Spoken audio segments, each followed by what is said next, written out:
Olá e boas-vindas a mais uma análise aprofundada.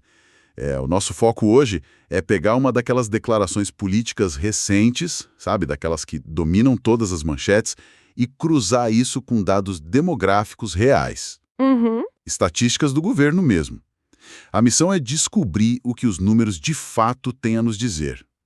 A ideia aqui é criar um atalho para a informação qualificada, separando o que é ruído do que é fato verificável. É isso mesmo.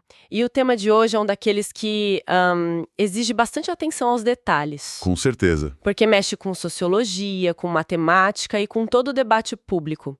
Nós vamos analisar uma fala do presidente Lula, que foi feita no dia 7 de fevereiro de 2026.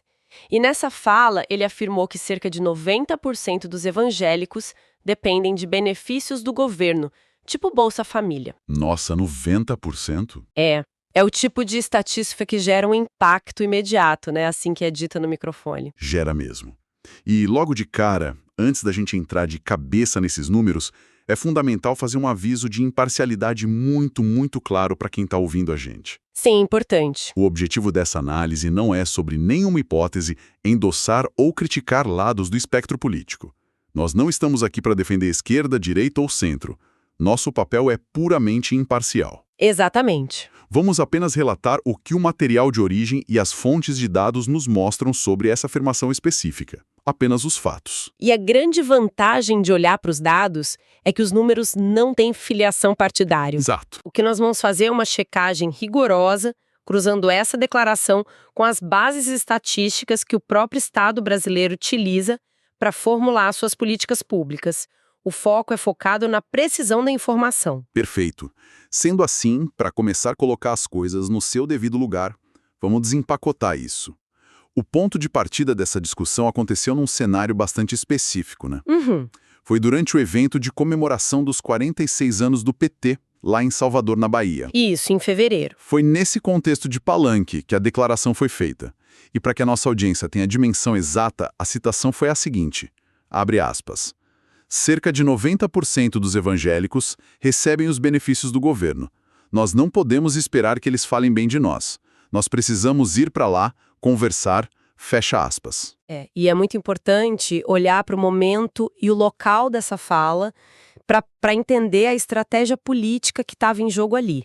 O objetivo implícito dessa declaração era sinalizar uma busca por diálogo direto com os evangélicos. Principalmente nas periferias, certo? Especialmente aqueles que moram nas periferias urbanas, sim. Uma tentativa de furar a bolha, digamos assim. Precisamente. Existe uma leitura política de que o governo precisaria criar uma ponte direta com esse público, argumentando que o Estado já atende essas famílias por meio de benefícios sociais. A lógica da fala sugere que seria necessário conversar com essas pessoas direta. Sem depender dos pastores. Exato, sem depender exclusivamente da intermediação das lideranças religiosas. Ou seja, tentar falar com o fiel sem ter que necessariamente negociar com o pastor. Entendi. É uma estratégia de comunicação muito clara e faz sentido do ponto de vista de quem quer ampliar a base de apoio. A ideia de ir para lá conversar mostra essa tentativa de aproximação. Mas aí que tá. O problema de uma declaração de grande impacto, com um número tão expressivo quanto 90%, é que a repercussão na imprensa é imediata. E foi uma verdadeira corrida às redações. Nossa, sim. Vimos uma mobilização gigantesca. Veículos imensos, de diferentes linhas editoriais, como Gazeta do Povo, Metrópolis, O Globo, a revista Veja, todos foram atrás de uma única missão. Descobrir a fonte. Exatamente. Descobrir de onde saiu esse número. Qual é o relatório, sabe? Qual é o ministério, qual é a pesquisa que embasa a afirmação de que 90% dos evangélicos recebem auxílio do governo. E a conclusão a que toda essa força-tarefa da imprensa chegou é bastante reveladora sobre como o discurso político muitas vezes se descola da base técnica. Totalmente descolado. A conclusão unânime foi que simplesmente não há fonte. Nenhuma. Durante o discurso, não foi apresentado nenhum estudo demográfico, nenhuma pesquisa acadêmica recente, nenhum dado cruzado de nenhum ministério para sustentar esse percentual. O número foi lançado no ar sem um alicerce metodológico público. O que é fascinante aqui é uma barreira técnica e estrutural do próprio Estado brasileiro que muitas vezes passa batida no debate público. A coleta de dados sociais no Brasil tem regras muito específicas. A principal ferramenta que o país possui para entender a população de baixa renda é o Cadastro Único. O famoso CadÚnico. O CadÚnico, exatamente. E, consequentemente, é ele que distribui os benefícios sociais. Que é a porta de entrada para quase tudo na área social hoje em dia. É ele que serve como uma grande base de dados para o Bolsa Família e para dezenas de outros programas de assistência nas esferas federal, estadual e municipal. Só que o Cadastro Único tem uma particularidade crucial para a nossa análise de hoje. Qual seria? Ele não coleta absolutamente nenhuma informação sobre a religião das famílias cadastradas. Nenhuma. Mas espera aí, deixa eu fazer o papel de advogado do diabo por um segundo. Claro, vamos lá. Será que o governo não poderia estar usando alguma outra métrica interna, talvez algum cruzamento sigiloso do IBGE com CPFs dos beneficiários que a imprensa simplesmente não teve acesso na hora de checar? É uma ótima pergunta, mas a resposta curta é não. E a explicação está na própria natureza da administração pública. Como assim? O formulário do Cadastro Único pergunta sobre a renda da família, pergunta sobre o nível de escolaridade, como é a composição daquela casa, o endereço, se tem saneamento básico. Mas o Estado é laico. Ah, entendi. Não existe campo no formulário oficial para o cidadão declarar se é católico, evangélico, espírita ou de matriz africana para receber assistência. Faz todo sentido. Se o dado primário não existe na base de quem recebe o benefício, qualquer tentativa de afirmar um percentual exato de beneficiários por religião a partir de uma base oficial do governo é tecnicamente impossível. Então, um relatório oficial do Ministério do Desenvolvimento Social dizendo, tipo, X% dos beneficiários são evangélicos, isso simplesmente não tem como ser gerado pelo sistema? Não tem. O governo não possui essa base de dados de forma nativa. Qualquer número apresentado precisaria obrigatoriamente vir de estimativas muito amplas ou de pesquisas de opinião por amostragem, não de um censo exato de beneficiários. Sabe, mesmo com esse apagão de dados sobre religião no Cadastro Único, a gente não precisa parar por aqui e apenas dizer que não há fonte. Não mesmo. Aqui é que a coisa fica realmente interessante, porque a gente tem acesso à demografia geral e à matemática básica para testar a lógica dessa fala. Vamos lá. Vamos colocar esses números no papel para ver se a conta fecha. Vamos. A melhor e mais robusta ferramenta que temos para entender o tamanho das populações no país é o Censo Demográfico do IBGE de 2022. O mais recente. Sim. E, segundo os dados oficiais, o Brasil possui cerca de 47,4 milhões de pessoas que se declaram evangélicas.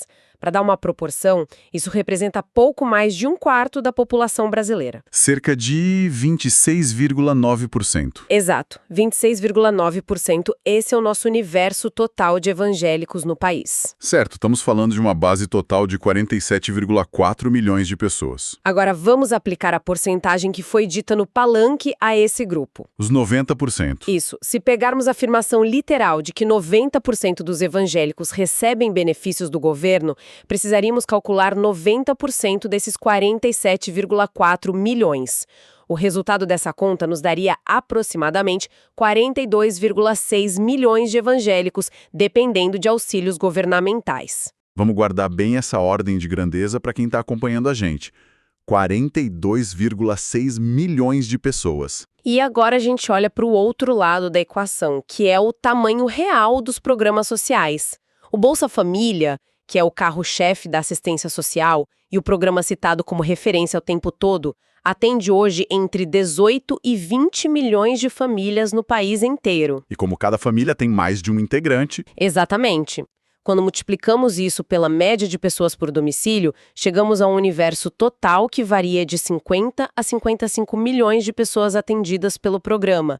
E lembrando, esse número engloba a população inteira de baixa renda, de todas as religiões misturadas. E aqui a gente precisa visualizar isso de forma clara, porque falar de milhões atrás de milhões pode cansar a mente. Mas pensa o seguinte, a afirmação de 90% exige que existam 42,6 milhões de evangélicos na fila dos benefícios. Uhum. Só que o Bolsa Família inteiro, somando quem é católico, quem não tem religião nenhuma, quem é evangélico, atende no máximo 55 milhões de pessoas no total. A desproporção salta aos olhos. Se a afirmação dos 90% fosse real, isso significaria que praticamente 8 em cada 10 pessoas na fila do Bolsa Família teriam que ser obrigatoriamente evangélicas. O que não faz sentido estatístico nenhum. Não faz. Isso não deixaria quase nenhum espaço matemático para os católicos, que, vale lembrar, ainda são a maioria demográfica da população brasileira e, consequentemente, a maioria entre a população de baixa renda. A matemática simplesmente recusa a estatística. Mas vamos ser ainda mais justos com a declaração. O presidente falou em benefícios do governo de forma geral, não apenas do Bolsa Família. Se a gente ampliar a rede e considerar absolutamente todos os benefícios sociais federais juntos, auxílio gás, benefício de prestação continuada, tudo, o cenário muda muito. Aumenta o universo, claro. Se somarmos todos os auxílios e repasses federais de assistência, o governo atinge cerca de 94 milhões de brasileiros de alguma forma. Isso dá mais ou menos 44% de toda a população do país recebendo algum tipo de ajuda ou transferência de renda. Sim, é um número bem expressivo. Ok, saímos de 55 milhões para 94 milhões de pessoas no grande guarda-chuva social. É quase metade do Brasil. Como é que os especialistas chegam ao recorte dos evangélicos dentro desse universo bem maior, já que, como você explicou, o cadastro único não pergunta a religião? Para contornar essa falta de dados, sociólogos e demógrafos usam um método chamado de estimativas cruzadas. Ah, legal. Quando falamos em estimativas cruzadas, para quem não está muito familiarizado, imagine pegar dois mapas transparentes. Um mapa mostra as áreas e a quantidade de pessoas de baixa renda no Brasil inteiro. E o outro mapa mostra a concentração e a proporção da população evangélica no país. Uhum. Quando você coloca o mapa por cima do outro e ilumina por trás, a área onde essas duas informações se sobrepõem nos dá uma estimativa muito próxima da realidade, certo? Perfeita analogia. É exatamente isso que eles fazem. Eles cruzam a base de dados de quem está na faixa de renda dos programas sociais com a proporção de evangélicos mapeada pelo IBGE para essas mesmas faixas de renda e regiões. E quando se faz essa sobreposição de mapas de forma rigorosa, as estimativas mais sólidas indicam que o número de evangélicos em situação de vulnerabilidade e aptos a receber benefícios estaria no máximo no intervalo entre 26 milhões e 32 milhões de pessoas. Olha a diferença brutal que temos aí. O teto máximo estatístico, esticando todas as margens de erro possíveis para cima, nos diz que pode haver no máximo 32 milhões de evangélicos nesse grande sistema de benefícios. Isso está nada menos que 10 milhões de pessoas abaixo dos 42,6 milhões que a afirmação dos 90% exigiria. É uma discrepância gigantesca. Contra fatos e dados matemáticos, fica muito difícil sustentar um argumento. A estatística citada no palanque simplesmente colapsa quando submetida ao censo e à demografia. O diagnóstico de que existe, sim, uma parcela significativa da população evangélica em situação de vulnerabilidade e que necessita do Estado é absolutamente verdadeiro. Sim, ninguém nega isso. O crescimento das igrejas evangélicas nas periferias nas últimas décadas é um fenômeno sociológico super documentado. A questão é que o número 90% pega uma realidade social complexa e a transforma numa generalização que é estatisticamente insustentável. Há uma inflação clara na retórica. Então, o que tudo isso significa? Quando uma declaração com esse peso cai no debate público e os jornalistas, os demógrafos e a matemática mostram que ela não para em pé, a reação das lideranças envolvidas costuma ser rápida e muito contundente. E foi exatamente o que acompanhamos nos desdobramentos dessa história. Foi uma reação estruturada e que veio de várias alas da liderança evangélica nacional. O importante de notar é que a fala não foi rebatida apenas como um mero erro de cálculo do IBGE. Foi além disso. Muito além. Ela foi recebida como uma ofensa política, como algo que tocava na dignidade institucional dessas comunidades. Um dos exemplos mais citados na nossa pesquisa para montar essa análise foi a resposta do deputado Sóstenes Cavalcante, que é pastor da Assembleia de Deus e uma figura de bastante influência. Ele e outros líderes de diferentes denominações não pouparam críticas, classificando a declaração como profundamente desrespeitosa. E os termos que eles utilizaram são fundamentais para a gente entender o tamanho do atrito gerado. As lideranças interpretaram a fala como uma tentativa de tratar a população evangélica como curral eleitoral. Essa é uma expressão carregada de história no Brasil, não é? Remete lá ao coronelismo, aquela ideia de controle sobre o voto de uma população muito pobre, através de favores ou dependência absoluta. Exatamente. É um termo que sugere subserviência. Ao afirmar publicamente que o governo supostamente proveu o sustento de quase toda essa comunidade e que, em troca disso, seria preciso ir até eles para cobrar apoio ou construir diálogo, a leitura imediata das lideranças foi a de que o governo estava invalidando a autonomia, o esforço e a consciência política do fiel. Tem toda uma questão cultural aí também, né? Total. Existe toda uma cultura nas denominações evangélicas modernas, especialmente nas pentecostais e neopentecostais, que valoriza imensamente o esforço individual, a prosperidade pelo trabalho e a autonomia financeira. Dizer que quase todos dependem do Estado choca de frente com essa autoimagem. O ápice dessa reação ficou bem resumido em uma frase que circulou bastante entre as lideranças. A frase foi: fé não se compra. Forte. É uma resposta muito dura, que tenta blindar a comunidade evangélica daquela velha narrativa de que quem recebe benefício social tem obrigação de votar no governo de plantão. Ironicamente, o efeito prático da declaração, que, lá no início, parecia ter a intenção de abrir portas para um diálogo mais direto com a base da pirâmide, acabou tendo o efeito reverso. Inflamou a base religiosa e deu muita munição retórica para as lideranças baterem no governo. E se conectarmos isso com o cenário maior, vemos um padrão que se repete com frequência na política contemporânea. Os veículos de imprensa, depois de consultarem os demógrafos e esgotarem a busca por fontes oficiais, fecharam um diagnóstico unânime. A fala foi classificada como sem fundamento ou imprecisa.